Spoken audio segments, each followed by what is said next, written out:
अस्सलाम वालेकुम स्टूडेंट्स, उम्मीद करता हूँ सब खैरियत से होंगे। तो हम पढ़ रहे थे एरे के बारे में। तो मैंने आपको उसकी डेफिनेशन लिख के दिखाई थी। अब उसको थोड़ा सा हम प्रैक्टिकली करके देख लेते हैं। फॉर एग्जांपल इंट एरे जैसे मैंने पहले डिक्लेयर किया था, तो अब मैं सेम वही काम करने लगा हूँ। तो मैंने एरे डिक्लेयर कर लेना 5 नंबर्स का।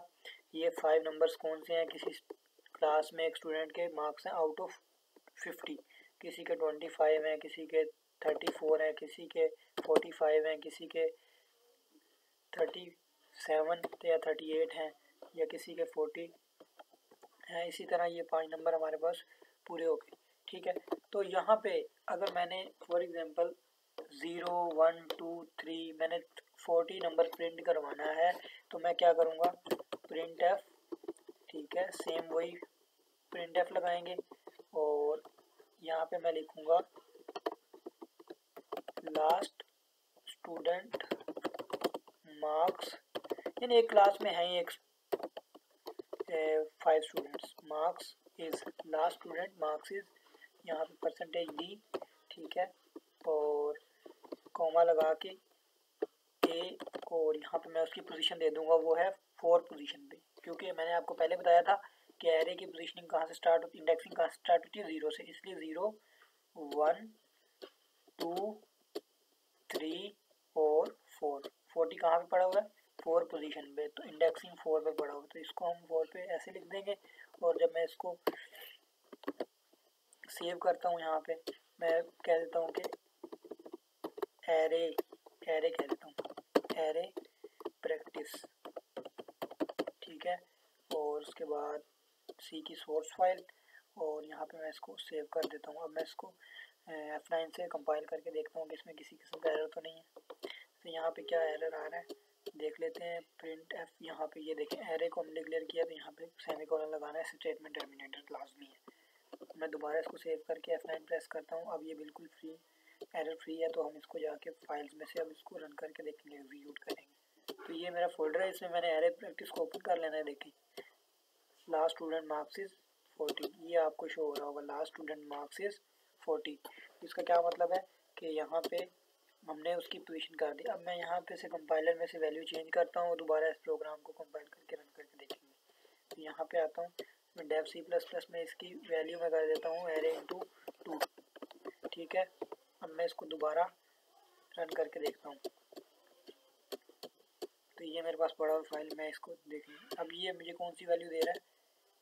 लास्ट स्टूडेंट मार्क्स इज 45, यानी कि स्टेटमेंट तो एज इट इज़ रहेगी, जो स्ट्रिंग में हम दे देंगे वो एज इट इज़ प्रिंट होगी, लेकिन मैंने आपको सेकंड इंडेक्स पे जो नंबर था वो प्रिंट करवा के दिखाया। अब यहाँ पे देखें कि सेकंड इंडेक्स पे कौन सा नंबर पड़ा हुआ है? 45। ठीक है, इसका मतलब ये बिल्कुल सही काम कर रहा है हमारा प्रोग्राम। तो अगर यहाँ पे हम चाहें तो ये फॉर एग्जांपल ये मार्क्स हैं किसी एक स्टूडेंट के किसी एक सब्जेक्ट में, इंग्लिश में है, किसी में मैथमेटिक्स में, साइंस में, पाक स्टडी में और जनरल नॉलेज में, तो ये मार्क्स हैं। अगर मैंने इन सब की एवरेज काउंट करनी है तो मैं क्या करूँगा? तो मैं यहाँ पे लिखूँगा एरे इंटू 0। ठीक है, मैं इसको ब्रैकेट में यहाँ पे array into 0 plus array into 1, इसी तरह एरे, सो मतलब 5 तक मैं इसको 4 तक मैं इसको जमा कर दूँगा।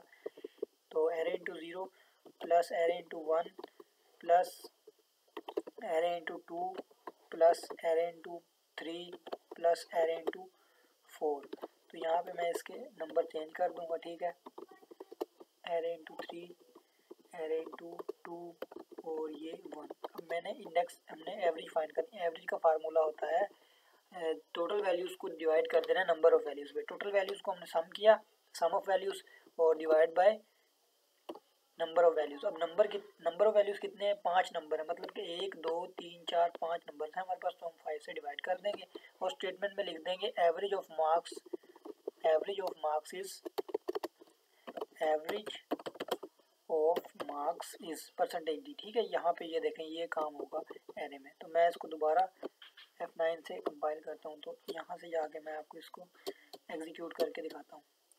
तो ये देखिएगा आप, ये देखें यहाँ पे, तो जब मैं इसको रन करके देखता हूँ अपनी सी की सोर्स फाइल एग्जीक्यूटेबल फाइल को ये देखें, मुझे एवरेज देगा, एवरेज ऑफ मार्क्स इज 36, यानी उसने सारे नंबर्स को ऐड किया और मुझे एवरेज प्रिंट करके दी। आप इन सब नंबर्स को ऐड करें और 5 पे डिवाइड करके देखें कि 36 आता है कि नहीं आता। अगर आता है तो इसका मतलब क्या है, हमारा प्रोग्राम बिल्कुल सही काम कर रहा है। तो अगर ये वैल्यूज़ इस तरह लिखने के बजाय मुझे इनका सम करना हो, मुझे एक ही स्टेटमेंट में मेरा काम हो जाए, मतलब कि मुझे ये ना लिखना पड़े बार बार array into 0 plus array into 1 plus array into 2 plus array into 3 array into 4। तो इसके लिए हमारे पास एक मेथड यूज़ होता है, एक टेक्निक यूज़ होती है जिसे हम कहते हैं रिपीटेशनल स्ट्रक्चर। तो आपने लास्ट जो यूनिट है हमारा, यूनिट नंबर 3, उसमें आपने कंट्रोल स्टेटमेंट पढ़ी, ठीक है, और सीक्वेंशियल स्ट्रक्चर पढ़ा था, जिसमें कंडीशनल स्ट्रक्चर में आपने इफ एल्स और इफ़ पढ़ा था।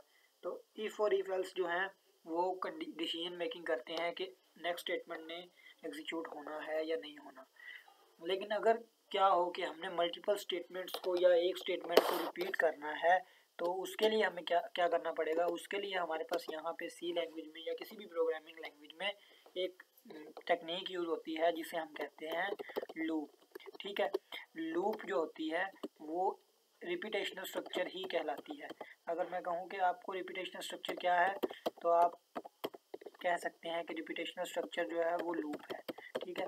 तो रिपीटेशनल स्ट्रक्चर जो लूप होती है इसके अंदर काफ़ी सारी टाइप्स होती हैं, मल्टीपल, जैसे फॉर लूप होती है, ठीक है, और उसके बाद वाइल लूप है हमारे पास, लूप है, उसके बाद हमारे पास डू वाइल लूप है। तो ये हमारे पास कुछ लूप्स की टाइप्स हैं। लेकिन हमने जो यहाँ पे स्टडी करनी है अपने 4th चैप्टर में, और हमारी जो हमारे काम की चीज़ है वो है फॉर लूप, ठीक है। तो आप बुक में रीड कीजिएगा, यहाँ पे लिखा भी होगा कि हमारा फोकस जो है फॉर लूप पर रहेगा। और फॉर लूप से क्या होगा, मुझे बार बार ये नहीं लिखना पड़ेगा कि array into 4 plus array into 3 array into 2। मैं क्या करूँगा, फॉर लूप लगाऊंगा और फॉर लूप की एक टेक्निक यूज़ करूँगा जिससे वो क्या करेगा, मेरी वैल्यू को सम करता रहेगा और एंड में मुझे एवरेज दे देगा। तो फॉर लूप का मैं बेसिक स्ट्रक्चर आपको बता देता हूँ। जैसे ये है ना, हमारे पास हेडर फाइल, मेन फंक्शन और गेट सी एच, और यहाँ पे एंडिंग बॉडी है, स्टार्टिंग और एंडिंग ब्रैकेट्स। तो ये है सी का मेन स्ट्रक्चर। अगर मैं कहूँ कि लूप का मेन स्ट्रक्चर क्या होता है, लूप का स्ट्रक्चर कैसे होता है, लूप हम कैसे लिखते हैं, फॉर लूप, यानी कि हम फॉर लूप को पढ़ेंगे यहाँ पे। तो फॉर लूप के लिए स्ट्रक्चर होता है, सबसे पहले होता है फॉर का कीवर्ड, ठीक है, उसके बाद स्मॉल ब्रैकेट्स, ठीक है। और यहाँ पे हमने 3 काम करने हैं। हमने लूप का इनिशियलाइजेशन करनी है। इनिशियलाइजेशन मतलब उस लूप ने कहाँ तक रन, कहाँ से स्टार्ट करना है। आई मतलब कि हम कोई भी एक वेरिएबल ले लेंगे जिसकी वजह से वो लूप स्टार्ट करेगी। अब जाहिर सी बात है, लूप एक टेक्निक है, एक मेथड है जिसने मतलब कि कितने टाइम्स रन होना है, सम टाइम्स, कितने टाइम्स, 10 टाइम्स, n टाइम्स, जितने भी टाइम्स रन होना है। तो उसके लिए हम उसको स्टार्ट करेंगे एक स्पेसिफिक नंबर से। तो वो जो नंबर है वो हम देंगे एक वेरिएबल को। फॉर एग्जांपल आई को मैं देता हूँ 1, ठीक है। और इसी तरह मैं कहता हूँ कि आई ने जो चलना है वो चलना है लेस देन इक्वल टू 5, यानी 1 से स्टार्ट होके 5 टाइम्स। यानी अब ये लूप कितने टाइम्स तक रन होगी, 5 टाइम्स तक। लेकिन अगर मैं इसमें इंक्रीमेंट ना करूँ, 1 से स्टार्ट मैंने कर दिया, अब वो 5 तक कैसे पहुंचेगा, यानी कि इंक्रीमेंट होगा तो 5 तक पहुंचेगा। इसलिए मैं सेमीकोलन लगा के यहाँ पे लिख दूंगा ये I plus plus. I plus plus का आपको मतलब पता होगा, आई प्लस प्लस का बेसिकली पर्पस होता है I is equal to I plus 1, यानी आई की वैल्यू में 1 का इजाफा करके आई में स्टोर करवा दो। अब फॉर एग्जाम्पल यहाँ पे आई की वैल्यू 1 है, तो आई कंपेयर होगा 5 से, ठीक है, यानी अगर उस रेंज से छोटा है। तो ये हमारी रेंज होती है, ये हमारी इनिशियलाइजेशन होती है, और ये इंक्रीमेंट होता है, ठीक है। तो ये जब इंक्रीमेंट यानी इससे कंपेयर होगा, तो अगर ये ट्रू हुआ तो ये स्टेटमेंट, इसके नीचे जो भी स्टेटमेंट होगी वो रन हो जाएगी। फॉर एग्जांपल यहाँ पे मैं कोई भी प्रिंट कर देता हूँ स्टेटमेंट। तो मैं यहाँ पे प्रिंट कर देता हूँ आई लव, ठीक है, पाकिस्तान। क्या प्रिंट कर दिया मैंने, पाकिस्तान, आई लव पाकिस्तान।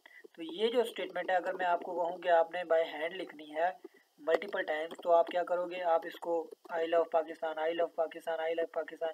लेकिन अगर हम यही काम लूप से करवा लें तो ये हमारा 2 स्टेटमेंट्स में काम हो जाएगा। लेकिन इसके लिए शर्त ये है कि हमें लूप यूज़ करनी आती हो। तो लूप को यूज़ करने का मैंने आपको तरीका बता दिया है। तो इसको हम रन करके भी देख लेते हैं।